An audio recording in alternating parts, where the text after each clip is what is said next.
Kasus pembunuhan berantai di Pasar Hantu Gunung Lawu. Kasus pembunuhan berantai di Pasar Hantu Gunung Lawu. Pasar Hantu Gunung Lawu adalah tempat yang tidak banyak orang ingin kunjungi.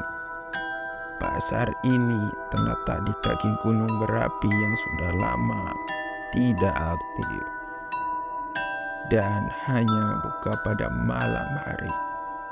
Pasar ini menjual barang-barang aneh dan mistis seperti jimat, ramuan, boneka voodoo, dan bahkan mayat. Pasar ini juga dikenal sebagai tempat berkumpulnya para penjahat, penyihir, dan makhluk gaib. Namun ada seseorang detektif yang tidak takut dengan pasar ini. Namanya adalah Rizal, seorang mantan polisi yang beralih profesi menjadi detektif swasta. Rizal memiliki kemampuan khusus untuk melihat dan berkomunikasi dengan arwah yang sering membantunya dalam menyelesaikan kasus-kasus sulit. Rizal juga memiliki teman setia, yaitu seekor kucing hitam berwarna Kuro bernama Kuro, yang juga bisa melihat hal-hal gaib. Suatu malam Rizal mendapat telepon dari seorang klien yang mengaku sebagai pemilik pasar hantu. Klien itu mengatakan bahwa ada pembunuhan berantai yang terjadi di pasar hantu, dan dia meminta Rizal untuk menyelidikinya.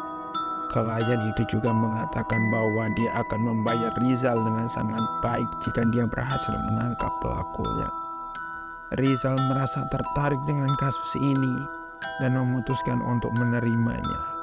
Dia bersiap-siap untuk pergi ke pasar hantu bersama Kuro, membawa perlengkapan detektifnya seperti kamera, senter, dan senjata. Dia juga membawa beberapa barang mistis yang dia beli dari pasar hantu sebelumnya, seperti garam, cermin, dan pisau ritual. Rizal tiba di pasar hantu sekitar pukul 11 malam. Dia melihat pasar itu gelap gulita, hanya diterangi lilin-lilin dan lampu-lampu neon yang berkedip-kedip. Dia juga mendengar suara-suara aneh yang menyeramkan, seperti jeritan, tawa, dan bisikan. Dia merasakan aura dingin yang mencekam di udara. Rizal mulai menyusuri lorong-lorong pasar hantu, mencari petunjuk tentang pembunuhan berantai. Dia melihat banyak pedagang dan pembeli yang menjual dan beli barang-barang aneh dan mistis. Dia juga melihat beberapa mayat yang tergeletak di tanah dengan luka-luka di tubuh mereka. Rizal mendekati salah satu mayat dan mencoba berbicara dengan arwah. "Maaf mengganggu Anda," kata Rizal dengan sopan. "Saya seorang detektif yang sedang menyelidiki pembunuhan berantai di pasar ini. Bisakah Anda memberitahu saya siapa yang membunuh Anda?" Arwah mayat itu tampak ketakutan dan bingung. Dia menatap Rizal dengan mata kosong. Aku tidak tahu," jawab arwah itu dengan suara serak. "Aku hanya merasakan sesuatu yang menusuk dadaku. Lalu aku mati." "Apakah Anda melihat wajah pelakunya?" tanya Rizal. Tidak. Aku tidak melihat apa-apa. Hanya gelap," jawab arwah itu. "Apakah Anda ingat apa yang terjadi sebelum Anda dibunuh?" tanya Rizal. Aku sedang berjalan-jalan di pasar, mencari sesuatu yang menarik. Lalu aku melihat sebuah gerobak kayu. Ada sesuatu yang bersinar di dalam. Aku penasaran. Lalu aku mendekatinya. "Gerobak kayu? Apa yang ada di dalamnya?" tanya Rizal. Aku tidak tahu. Aku tidak sempat melihatnya sebelum aku bisa membukanya. Sesuatu menusuk dadaku. Lalu aku mati.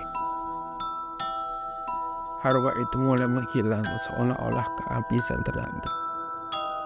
Terima kasih atas informasinya, kata Rizal. Semoga Anda bisa beristirahat dengan tenang. Rizal berdiri dan melihat sekeliling. Dia mencari gerobak kayu yang dimaksud oleh arwah itu. Tetapi dia tidak menemukannya. Dia bertanya-tanya, apakah gerobak itu sudah dibawa pergi oleh pelaku? Atau mungkin ada yang menyembunyikannya.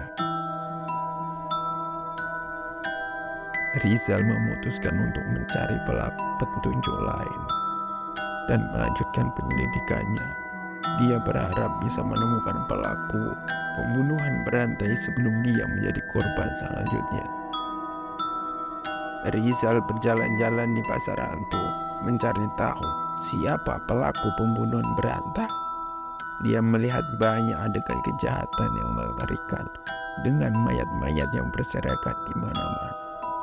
Dia juga melihat beberapa petugas keamanan pasar yang mencoba mengatasi situasi, tapi mereka tampak ketakutan dan tidak berdaya. Rizal mencoba berbicara dengan beberapa arwah korban lainnya, tetapi tidak mendapatkan informasi yang berguna. Semua arwah itu mengatakan hal yang sama.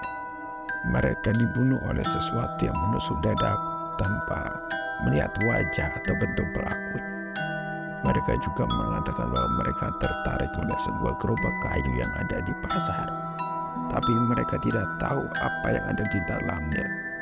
Rizal mulai curiga bahwa gerobak kayu itu adalah kunci dari misteri ini.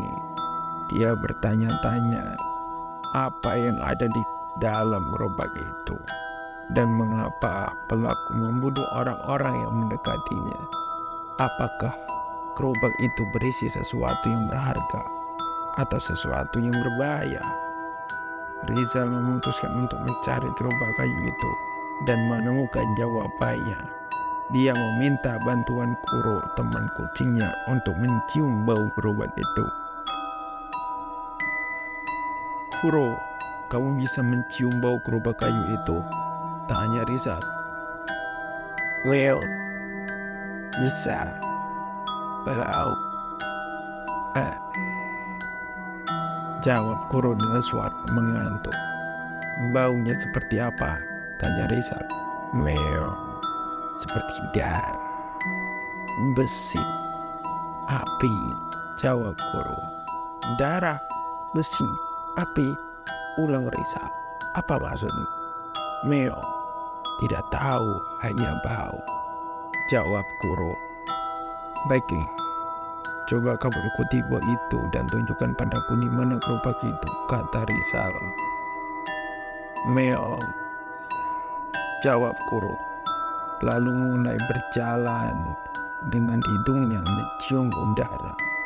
Rizal mengikuti Kuro, berharap bisa menemukan gerobak kayu itu secepatnya. Dia merasa waktu semakin sempit. Pelaku bisa saja menyerang kapan saja. Rizal dan Kuro berjalan-jalan di pasar hantu, mencari gerobak kayu yang misterius. Mereka melewati berbagai macam barang-barang aneh dan mistis yang dijual di pasar, seperti tengkorak, patung